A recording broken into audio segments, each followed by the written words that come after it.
Okay, good morning, everybody. Hopefully, fingers crossed, we've got no tech issues this morning. So we're now live streaming to the TEFL Development Hub on Facebook. And this morning, we're joined by Riccardo Chiappini, who has very wonderfully come back to present for us his session on mediation from theory to assessment. And Riccardo, I mean, really, this is a passion for you. You've written articles, you've spoken numerous times, and you've got a book coming out. Is it available now, the book? It is available, but they're they're out of the prints. It's on Amazon already. You can book it if you want, but it's not in libraries yet. So it came out on 1st September, so last week. Congratulations. And that's called Activities for Mediation, Building Bridges in the ELT Classroom. It's written with Ethan Manser and it's from Delta Publishing, so do check it out. Okay, without further ado, I'm going to pass over to Riccardo for this session this morning. Thank you, Teresa. Thank you so much. Yes, we're going to talk about mediation. It's going to be mediation from theory to assessment, quite a lot to cover. So let's have a look at what we have on the menu. First, we're going to have a look at the definition of mediation as in the CFR, the companion volume, the most recent updates to the CFR, in which came out as a rough draft in 2018, and then in its beautiful styled form in 2020. Then we're going to pass on to some example tasks, and we're going to extract the mediation strategies that students need to do to carry out these tasks successfully. And then we're going to have a look at how to give feedback and assess mediation. Then, of course, we're going to draw some conclusions, and we might have some time for question and answer session at the end. So let's start with the definition. I'm going to give you some time to read it.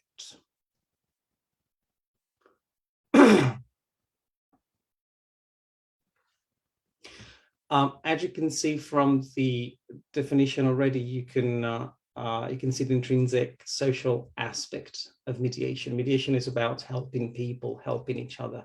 It's about building bridges, and it's about passing information. It's all about information that gets shared and passed around. The two main questions that you might have right now are, so where do we find information and how do we mediate this information?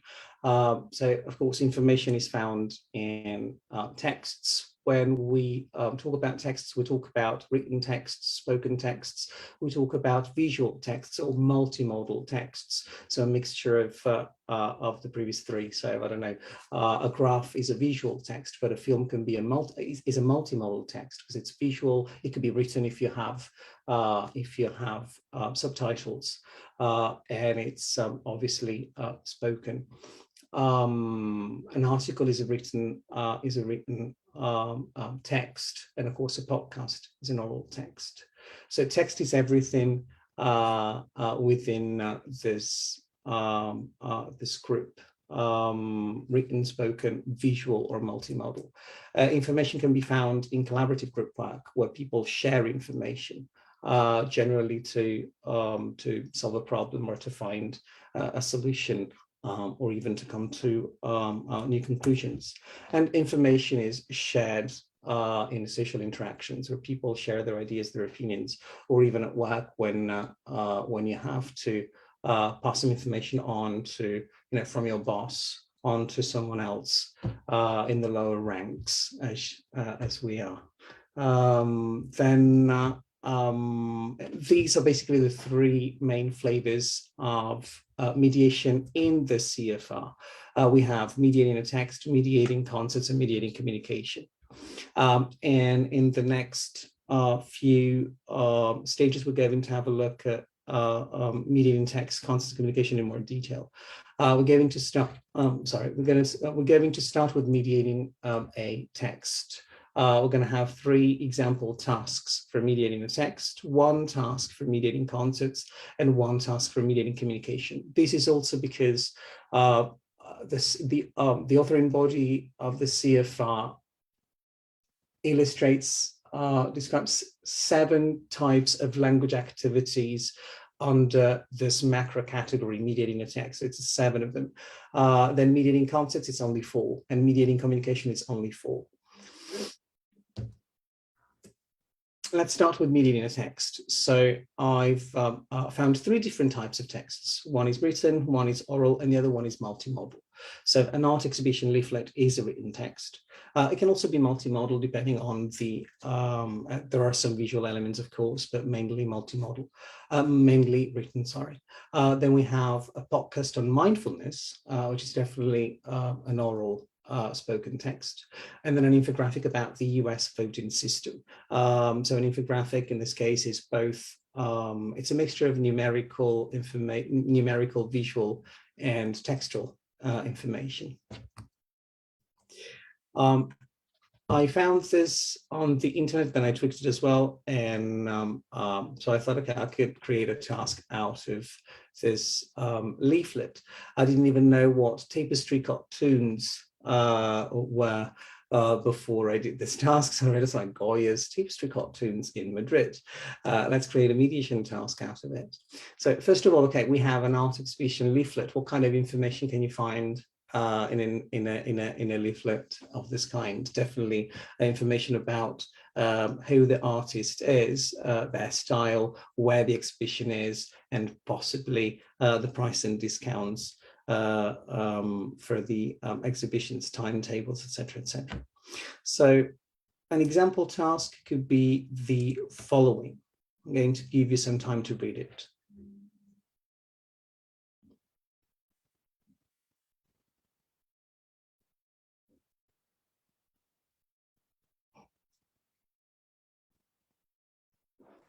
So in this task, we have 2 people. We have you, the student, and then we have Gwen.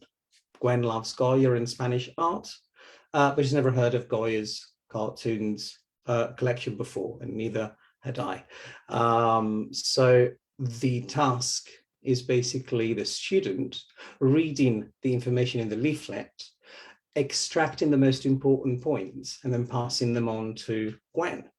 Now, we have a source text, which is the exhibition leaflet, and then we have a target text, so how the information is passed on to Gwen.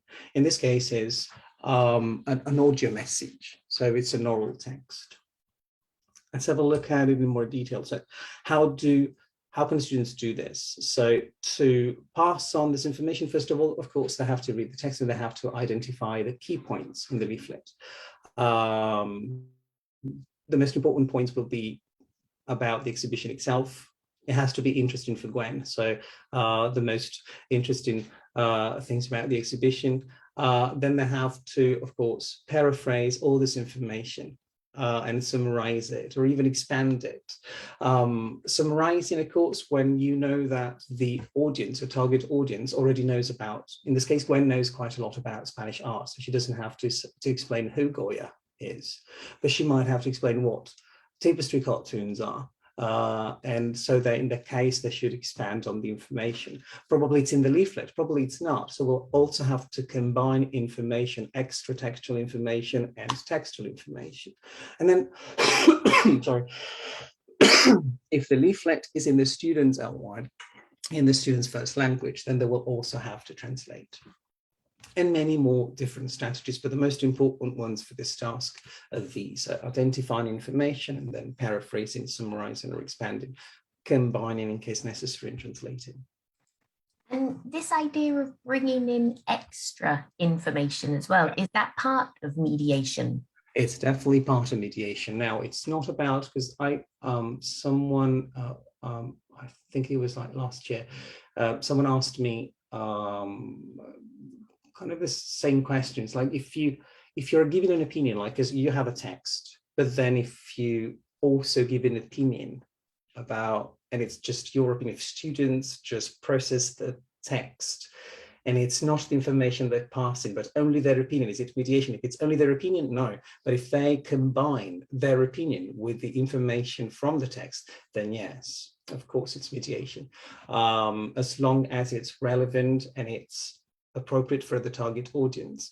So for example, if you have a recipe, you have, I don't know, your mom asks you, can you prompt me that recipe of that wonderful Spanish dish? So first of all, you have to tell her what or someone else, you have to explain what, I don't know, if you have, I don't know, tortilla, so you have to explain it a little bit nice. It's different from the Italian frittata, etc. So maybe it's not in the recipe, it's not in the text, but if the target audience need that sorts of extra information, if it is appropriate, if it is relevant, then yes, then it's actually extra mediation that we're doing there, right? Opinions, then it's debatable again, but if it's relevant and appropriate, it can be justified. Good question. Definitely good question. Then we're going to go on to the oral text, another example of mediating a text task. In a podcast about mindfulness, you will probably find, I don't know, some tips on how to carry out some exercises to do maybe while you're working or while you're walking or when you're at home, if you can do them with your family or with children, etc., etc. So that's the kind of expectations you might have from a podcast of mindfulness. And this is the task that I created out of this particular podcast that I found years and years and years ago, actually. I'm going to give you some time to read it.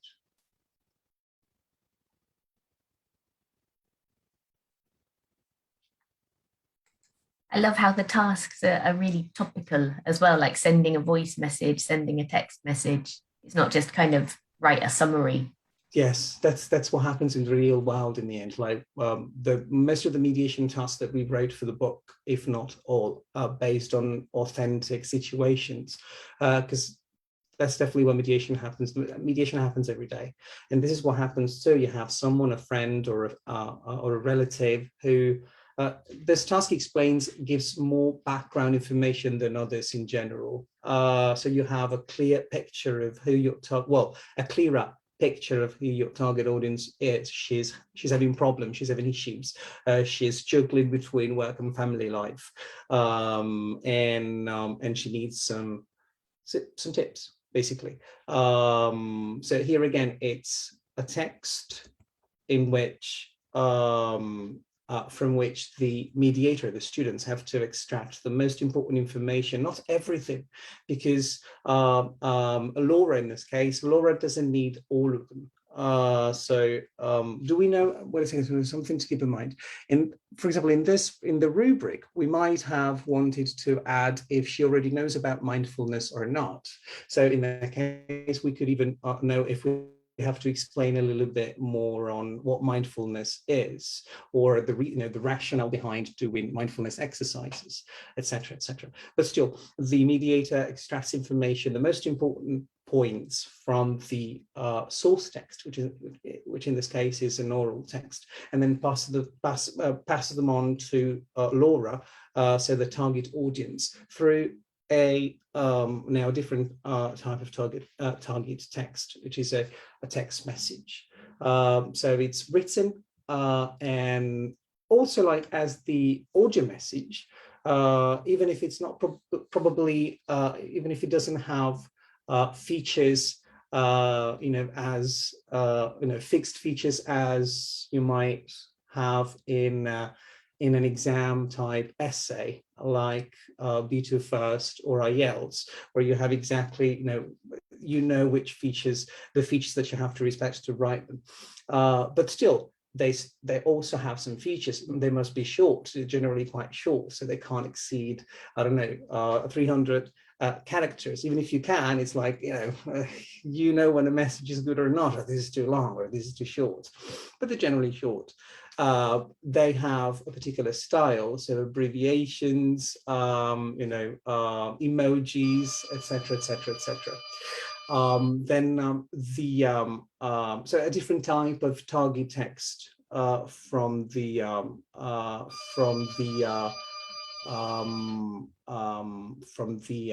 previous task, which was an audio message.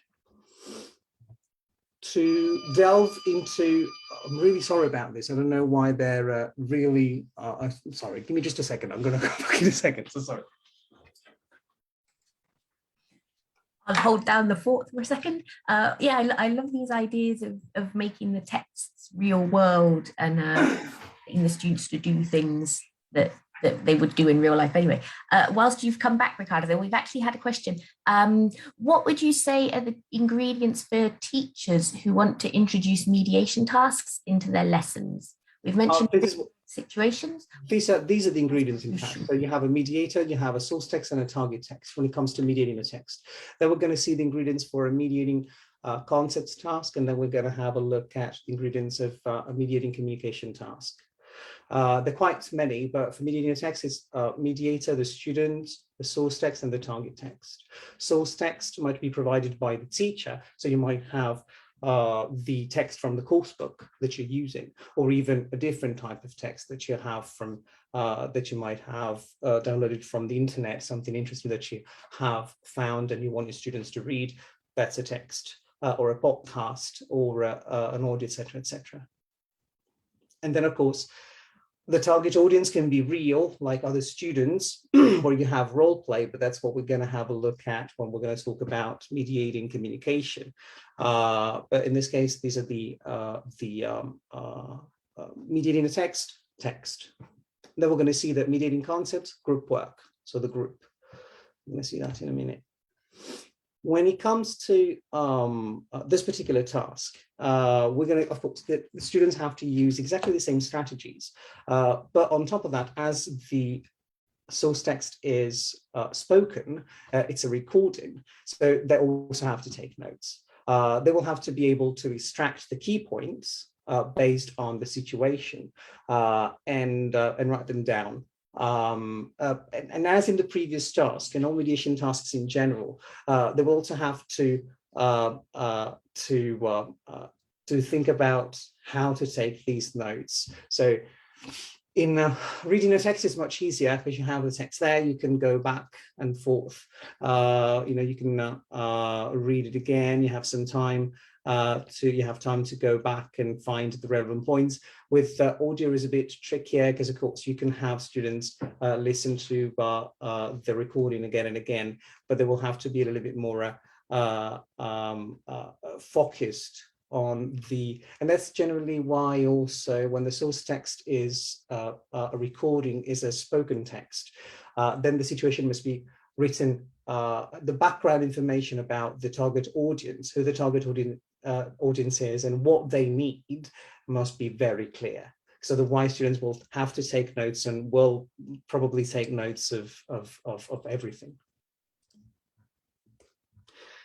And then the last mediating text task, this one is an infographic about the US voting system.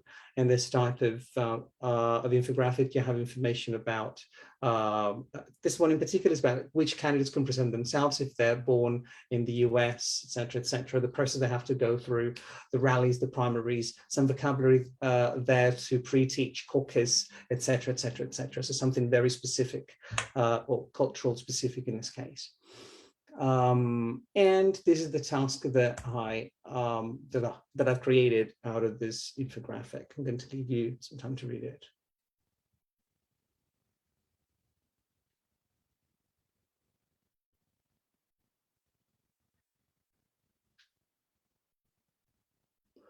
This is a situation that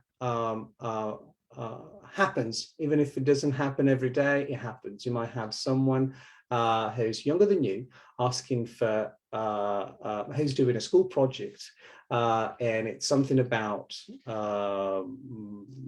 quite, I wouldn't say difficult, it's not rocket science, but it's still, the voting system, it requires certain explaining for a 15-year-old person. So this is something that that can be done, for example, at B2 level, well, even B1, generally at higher level. So students have to think about, of course, in all mediation, you have to think about the target audience. It's about helping them understand. But when it comes to younger audience, then you have to think about more explaining, and that's where more extra textual information comes in. What do students have to do? The student has to extract information, the most important information from the source text. It's true, though, that visual texts in general, graphs, infographics, you say, how can I, what are the key, everything is a key point. Well, it depends. It might be if there are very few pieces of information, then yes, but then you have to think about how to expand them. Then you don't have to think about how to summarize the points, but you have to think about how to expand them, how to explain them to the target audience. So it's not a problem in terms of, like, do longer texts work better because they have to find the key points and everything. I don't want them to. It's fine. Any type of text. It always depends on the target audience, on the needs of the target audience. So even if you have a very long text, they can just find there might be 3 key points or 4. You wouldn't probably do that at the beginning of your mediation training when you're starting training your students to develop their mediation skills, but you can also do that. We've had a question come in, actually. With this diagram that you've got down at the bottom of the slide, why the 2-way arrows between source text and mediator, but one target audience? Number one, I have to say that I'm quite happy with my keynote iconic skills, but I'm not I can't draw. My wife can do that. Sometimes I ask her to draw my graphs, but sometimes not. The idea is the mediator interacts with the text. The mediator, the person in the middle, interacts. So it's not only from the text, but it's a bit like reading in general. Reading is not only a receptive skill. You're interacting with the text. You have your own eyes and mind on what's there. So you're actually sifting through the information. You agree and disagree, etc., etc. So this has to be taken into consideration as well. I mean, not at this level. In real mediation, like probably in mediating communication, when opinions come from someone, you also have to weigh if there's a bit of critical thinking there as well. You have to think about whether the mediator is a good mediator, is just if they have bias or etc., etc. It's not really relevant at the beginning of the mediation training, of course, but this is the point: the interaction between the mediator and the text. Which also brings to mind, like, there's another question many people ask, so which are the key points in the text? It's always the key points for the mediator, so for the student. So it's a personal question. Well, not really, because you have certain text, of course, you have to think about everything is set by the target audience. If the target audience need that particular type of information, then those points are the key ones, not everything. Okay, but there's also, again, I suppose as well that at the moment we're thinking that kind of you're sending the end product, but there could also be kind of an arrow coming back from the end product to the mediator with. That's of course. Then it's like a never-ending. That's real. That's yeah. This is just to make it iconic and easy to. But it's always like this. It's always it happens as a conversation most of the time. But for mediating text, we're going to stop there. And then with mediating concepts and communication, you're going to start seeing circles and recycling and reusing. So yes. To delve a bit deeper into the strategies, again, exactly the same strategies: identifying the key points, paraphrasing, summarizing, combining, if and when relevant. In this case, you also have transforming visual data into verbal text.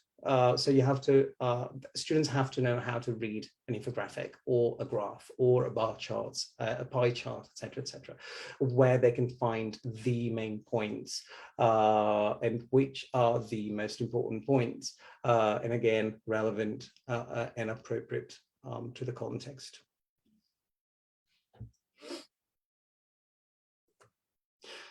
So far, we've mentioned these strategies.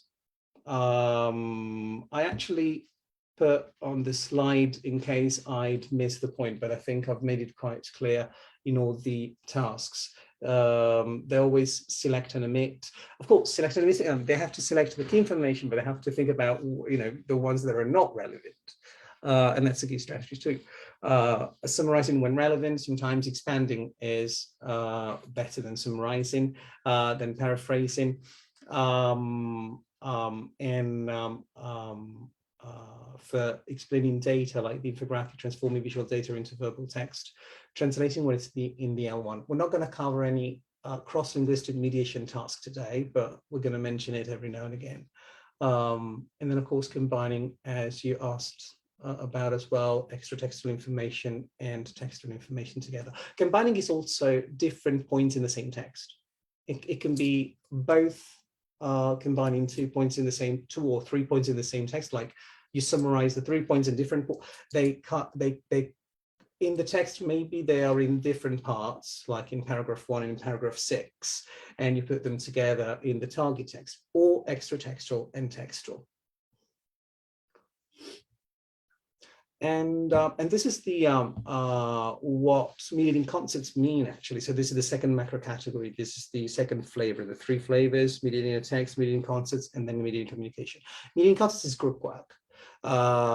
It's when you read it in the CFR, you say, okay, but this is cooperative learning. That's it. Exactly, yes. But it's a little bit better. It's explained better. It's more technical. It goes into the nitty-gritty. It's like, oh yeah. This is what I can do in my next project with my teenagers. So let's have a look at the an example task. This is the this is from last year. I remember, like, the students had completed a unit on the cell, so they learn about the structure, the types of cells that there are, how they're organized, etc., etc.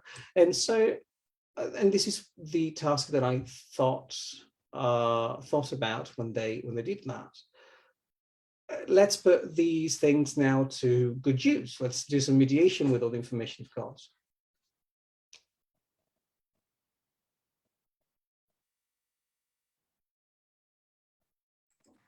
Great as well to get them thinking about presenting the information to different groups of people. Exactly, yes. This is something that I tried and it works. We were talking about higher levels, the fact that you can, how to relate information to a younger age group.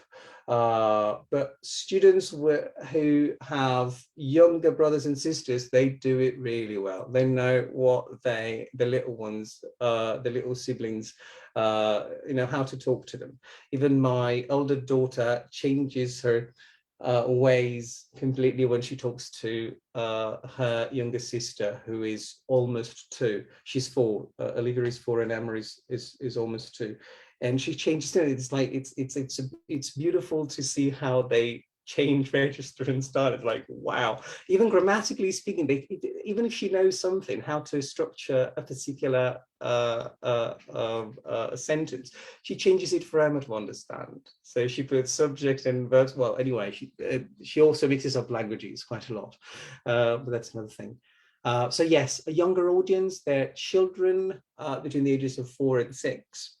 So, and they have to extract information from the unit that they have in the course book, relevant information from it. Also, extra information that they can find on the internet, if allowed. They have mobile phones, or if they have tablets, computers.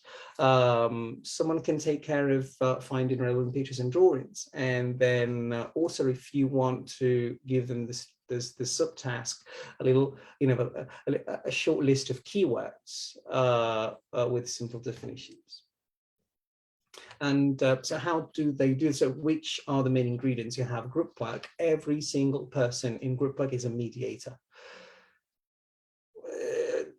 There are so many different types of mediating concepts. Well, 4 generally. You have mediation, where you have group work where every single member is a mediator, but you also have mediating concepts where there is a leader, and the leader leads, of course, but also makes sure he's the he or she is the let's say the boss mediator, who tries to manage the interaction between the members of the group. So every person is a mediator, but there is one more important person, one more important mediator when it comes to leading group work. But this is the basic type of mediating context in the CFR, where every single student is a mediator. Mediators like share ideas. For example, you have group work, you have to find a solution. In this case, you have to find the way to pass on this information to 4, 6 years olds. And have to work together and think about which information might be more engaging for children that age. Pictures, information from the internet, the keywords, etc., etc. So they have to talk together. They have to give their own opinion. So here, opinion again with mediating concepts, their own opinion. They have to share it. Other people have to understand it. Maybe one person doesn't understand. You have to. Maybe one person. Oh, what did Jose say? And it's like, no, this one. So they reformulate other people's ideas. So they summarize what the people have said, or they expand on them. So it's the same thing. It's again sharing, commenting, reformulating, and combining. These are other ways to say the same. Paraphrasing, explaining. And even translating if in the it doesn't happen unfortunately in our classrooms, but you have in real life, you have more people, maybe one of those doesn't speak the same language as the other as his or her team members, and so they have to translate as well. And again, combining combining here has many different, can take on many different meanings. In this case is, of course, combining what they know about the topic. So the units from the course book, maybe the more information, more relevant information from the internet, but also they have to combine all their ideas into the poster. So it's another type of combining, and more difficult in a sort of way, maybe. And now an example task for the mediating communication category, the third and last one. So we can have, like in social interactions, of course, we have people sharing their ideas, but we also have misunderstandings. So people don't understand each other. And this is what mediating communication means. Helping two people, not a text and a person, but helping two people understand each other. So you have clashes all the time with family members, with people you don't know, in the street, on the road, etc., etc. But why do you have these clashes? Generally because you have different habits, you speak a different language, you have different opinions and values, and or the people come from different cultures. So that's why they don't understand each other. And they need a third person to mediate for them. So the mediator knows about culture A and culture B, so they're able to mediate. The mediator knows about habits A and habits B, so they're able to mediate. The same thing with language. He or she knows the language A and language B, so they're able to make these people come to an agreement or simply understand each other. It doesn't have to be a problem like we have to solve this now. So as mediation is generally understood as in generally for commercial or political purposes. No, it could be also like, we don't understand each other, can we just talk about it? Or I don't know about this thing, can you tell us? Oh no, I can't because I speak another language. Okay, mediators here. And this is the a task that I created, which is this one is from the from activities for mediation published by Delta Publishing, and that I co-wrote with Ethan Manser. The example is about different eating habits, and it's a role play. So the ingredients here are, of course, the students, but you have to have a situation which is quite detailed. So a role play in which two people or more people don't understand each other or have to find a solution and need someone else to for them to again come to an agreement or find a solution. In this case, they only have to find a solution. It's a common situation. We're going to start with the blue cards. These are two cards, roles B, C, and D card, and the mediator role card. To say the situation is let's read the. I would suggest reading the mediator role card first.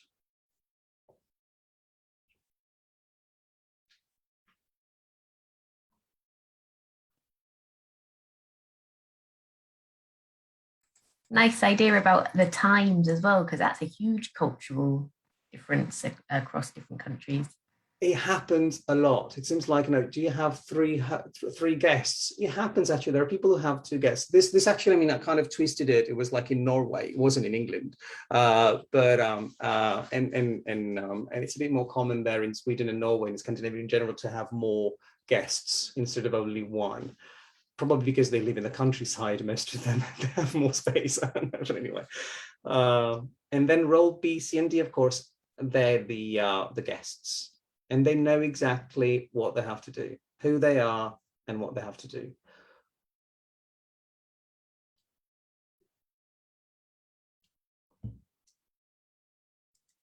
This is what they have to do, but then you also have, so first of all, how to set it up.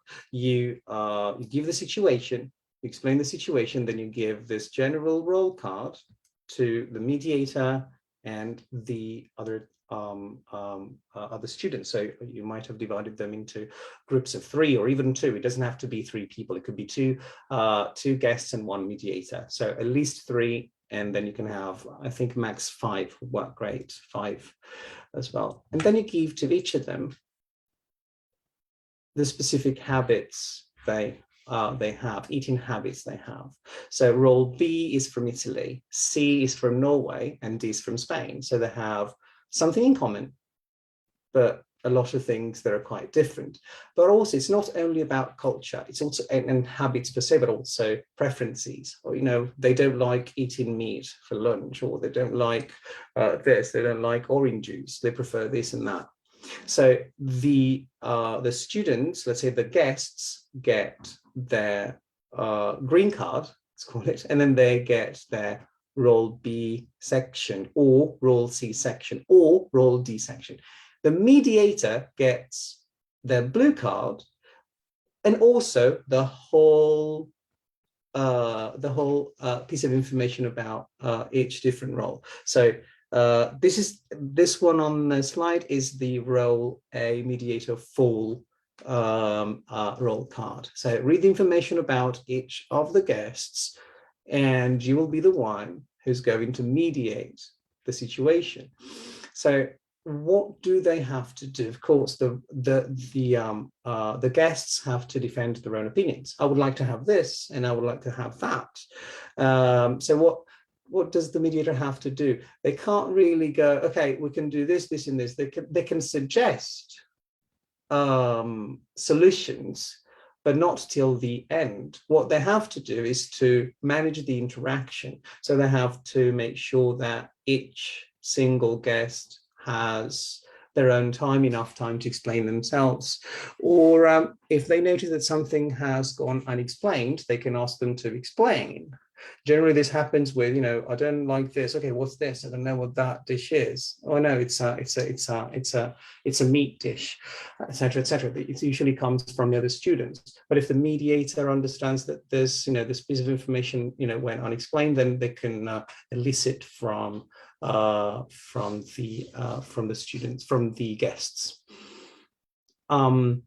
So again, yeah, the mediator is the parent, the host parent, who deals with practically everything. But it's everything, but it's a difficult task. But it's more of a managing task more than a productive task, because they also have to take notes. In a version of this task, I can't remember if I put it here. In a version that I used of this task, I asked the mediators and I asked the students to create a menu, like from Monday to Friday for 2 weeks. Only 1 week, of course, like to select it. And for a lower level, I asked them to create a shopping list. So they only have to. So that's the proof that they have sifted all the information and everything. There's always a product in the end. So you have the proof that the mediation has happened. So you have to talk about all these things, but you have to decide. You have to come to an agreement detailing which dishes you want for breakfast, lunch, what food you want for breakfast, lunch, and dinner, what time you want to have them, etc., etc.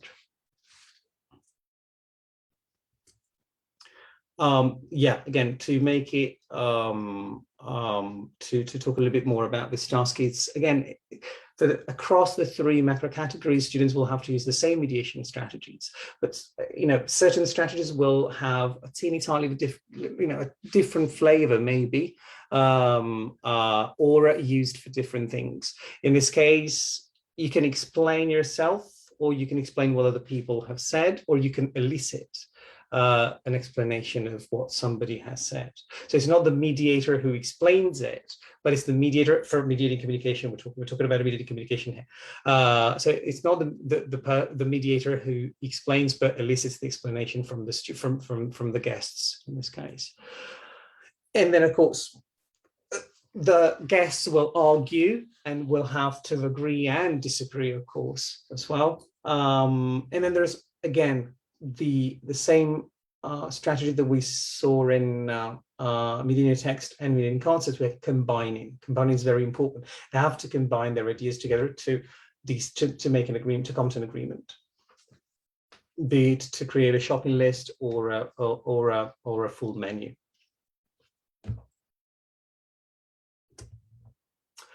When it comes to any questions about this, I don't think you would have asked me. No, there is a general question, which is something that I've thought about before as well, that mediation, it seems like a relatively new term, but it seems like what we've been doing forever. Correct. I was talking about this with a fellow writer and saying, "Oh, mediation." He said, "Like mediation. Why do we have to talk about mediation?" It's like, actually, this is probably the time when we have to talk about mediation, because we've been going through, like, ELT at the beginning is like, grammar, lots of language. Then, oh no, let's think about the skills. Now there is a going back to language, and this is quite important, because with mediation you understand exactly how communication interaction works. And again, the strategies, paraphrasing, summarizing, we've never really kind of focused our students' attention on these. So we tell them how to construct a good sentence, we tell them to summarize and to condense information. Well, we don't give them strategies. Now, this webinar is not about communication, mediation strategies. For example, in our book, Ethan and I explain exactly what they are, and that's where mediation stems from. Actually, like, you have to use the strategies. You have to train your students to how to summarize, how to translate, how to do this, how to that, or to use all those strategies. So it's language in the end. Yes, we've been doing it forever. We've been doing everything forever in the end. Mediation is not new at all, but it's just a step forward, and it's actually towards explaining a little bit, going deeper into how language works, how interaction works. And that's why the CFR have done all this work from 2014 till 2020 to make sure that this section could get done. And lots of money and time. They've done lots of research, lots of training, lots of serving, etc., across the world, America and Europe, and elsewhere as well. So it's very important. It's language at its purest. It's interaction, and it's how to use all the language they learn to explain, to inform someone. And so, because we're saying that, we've kind of always done this, why do you think there was such a focus for them to categorize it and to make it a bigger part of the framework? Because it's quite, I think my answer is not going to be the answer, but I believe that they did this because that's how it's difficult to categorize. I mean, think about writing a philosophy book about life. You have to frame it within particular categories, and that's why also they make it clear at the beginning. The authors of the CFR say these are overlapping categories. Sometimes you have situations in which you could have communication concepts together, or text and communication together. They just created this framework to try to give a picture of one picture of how communication happens It's quite difficult. I mean, there is no one answer in the end. Those are the three most common ways mediation happens. In the end, the ingredients are just information and people. There's nothing else. So it could be texts in general and then people. Then you have to think about the different, in the CFR, you also find the different domains where communication happens. So personal, so the three categories, but you also have the different domains, so personal, public, occupational, and educational, so different contexts of language use, where mediation, but also all the other modes, skills, they call them modes, so receptive, interactive, receptive, productive, interactive, and mediation, where the different contexts would fall under. So it's the CFR per se is a way to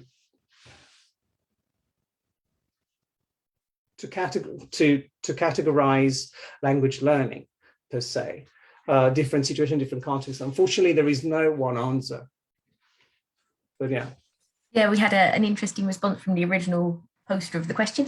I agree that mediation helps us refocus on the communicative act. My own feeling is that tech and the bells and whistles of video, etc., has distracted the profession from this central part of language use. Students need to be much more active agents when mediating. Correct. Yes. Well, actually, that's social agency. That's all. That's what mediation is. Totally.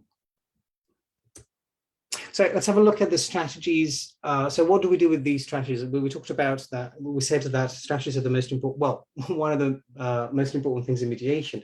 So they are communication strategies. They're relevant for mediation. That's why in the CFR they categorize them as mediation strategies. So when can we scaffold our students? There might be another question. So you can do it before or after the task. Of course, before you can pre-teach certain strategies, you can pre-teach even, the same way you pre-teach vocabulary. In our experience, Ethan's and mine, the first times when you train your students for mediation, I think the best way is to give them a mediation task and see how it goes, but not because you want to see how they do it. It's for them to actually understand what's going on. So this is what you have to do. You have to get here. Oh yeah, so they do the task. They might fail. Some might do it great. Some might fail and say, okay, let's see why we failed. Let's see why the information wasn't mediated, why the target audience didn't get informed, etc., etc. So it's remedial, but of course you provide opportunities for students to reflect on what mediation is. So assessment for learning, which brings us to assessment for learning. So how do we assess mediation? There is no framework. The Spanish Ministry of Education, the Greek Ministry of Education, and in Germany as well, they do have mediation in their national exams. They do have some frameworks. There is no standardized way to assess mediation as yet. So we're going to talk about just generally, we do propose our way in the book, Ethan and I. Here I follow on that, plus I give more ideas. My own ideas. So we're going to focus on the what to assess, the criteria, and how to assess mediation. So the four criteria would be, according to me, there would be overall mediation. You have to think about the strategies as well, appropriacy and accuracy. What do they mean? Overall mediation is like the task achievement. Was the target audience informed? Okay, were the key points relevant? And then the strategies, how did they get there? Did they summarize? Did they do it well? Was it appropriate? Should they have summarized or also expanded on certain points? Should I have combined with extra textual information? Probably the target audience didn't know about the topic. So maybe just an introduction into the topic before dealing with information in the text, etc., etc. Appropriacy in this case is the text, the target text that they have to produce. So it's the format, style, language, etc., etc. Again, text could be anything. It could be an essay. You can give your students to do an essay, to write an essay, or even write a text message or a tweet. So you have character limitations and everything. And then, of course, you can look at accuracy. It's not about, of course, because we always say, like Ethan and I always say, and it's true, that mediation tasks aren't language tasks. It's not for students to practice grammar and vocabulary. Of course, it's to practice language. Everything is to practice language. But when we talk about, it's not for them to practice certain particular structures, although they may come, useful when doing the task. So it's not only about language, but it's true that language mistakes may impede communication, and so mediation is broken if the language is wrong. But in this case, it's more about accuracy of information. So I don't know, sometimes dates, numbers, and names are important. And if you don't report them accurately, something might happen. So the information wasn't really mediated. So how do we assess mediation, and how do we assess these criteria? Two ways, of course: teacher-led feedback or assessment, and or student-led feedback or assessment. So the teacher does it or the student does it. In terms of teacher-led assessment, you can give them questions like the ones that I used a few minutes ago. So overall mediation, did they, I don't know, let's make an example with the Goya, art exhibition leaflet. Did the student explain what a tapestry cartoon is? That was when informed about the museum, about the exhibition. Did they help the target audience? Did they raise interest in the target audience? Because the task asks them to convince the target audience to go with them to the exhibition. So, and those would fall under the overall mediation criterion. And these are simple questions. Like the teacher has questions, like in our book, we have suggested questions for teachers to answer while monitoring the task. So our students are doing this, have they done that, etc., etc. For strategies, another question could be, have they, depending on the task, have they summarized this? Have they expanded on this? Have they explained any sociocultural elements from the text that, to which the target audience might not be familiar with, etc., etc. You can have questions, but you can also have rubrics. It's just, oh, sorry, I'm actually talking about them, but I've got them here. These are the questions. So some examples for overall mediation strategies, etc., etc. So have they used relevant points from the infographic to answer the question? This is the example from the US voting system infographic. So questions for the teacher, or even the teacher can create their own questions. So are students doing this, etc., etc. Or rubrics. So you have task-achievement, mediation strategies, group work, and overall language use. This is for the mediating concepts task.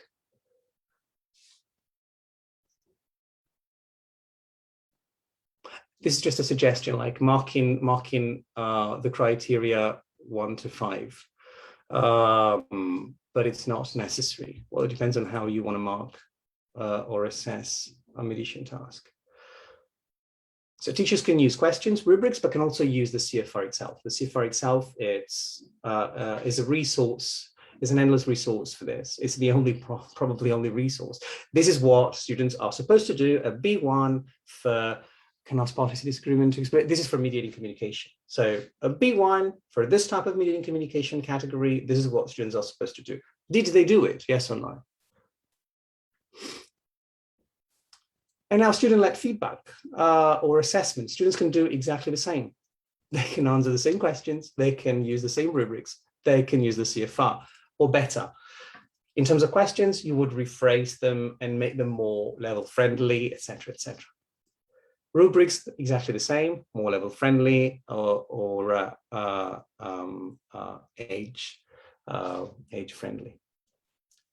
The CFR, you can use these. It's actually in my latest article, but not here.